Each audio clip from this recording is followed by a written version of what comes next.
మామూలుగా మీకు అంటే సివిల్స్ అయిపోయిన తర్వాత నాకు ఈ గోల్ ఉంటుంది, ఈ మాప్ చేంజ్ చేయాలని చెప్పేసి, ఇట్లాంటి వర్క్స్ చేయాలని చెప్పేసి మీరే గోల్ పెట్టుకున్నాను.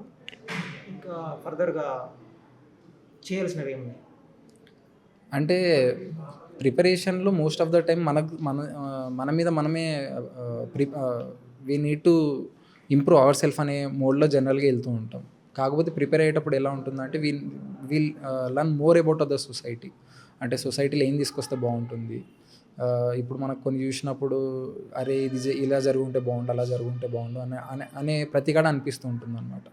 సో ఏ ఏ ఏ ఏ క్యాడర్ ఇచ్చినా I will be working happily only. Suppose ఇప్పుడు పోలీసులు ఇచ్చారనుకోండి, లా అండ్ ఆర్డర్ మీదనే ఎక్కువ దృష్టి పెట్టడం జరుగుతుంది. సో మనం లెఫ్ట్ వింగ్ ఎక్స్ట్రీమిజం కావచ్చు, లేదా లా అండ్ ఆర్డర్ ఇష్యూస్ కావచ్చు, లేదా ఇప్పుడు సైబర్ సెక్యూరిటీ ఇట్లాంటివి చాలా వస్తున్నాయి. సో వాటి మీద కూడా వర్క్ చేసే అవగాహన ఎక్కువ ఉంటుంది. అలాగే ఒకవేళ if given opportunity to work and as IAS, then మనం ఎడ్యుకేషన్ కావచ్చు, రూరల్ ఏరియాస్ కావచ్చు, ఫార్మింగ్ కావచ్చు, పావర్టీ ఎలివేషన్ కావచ్చు. సో ఇలాంటివన్నీ వాటి మీద వర్క్ చేయడానికి ఎక్కువ స్కోప్ ఉంటుందని అనుకుంటున్నాను.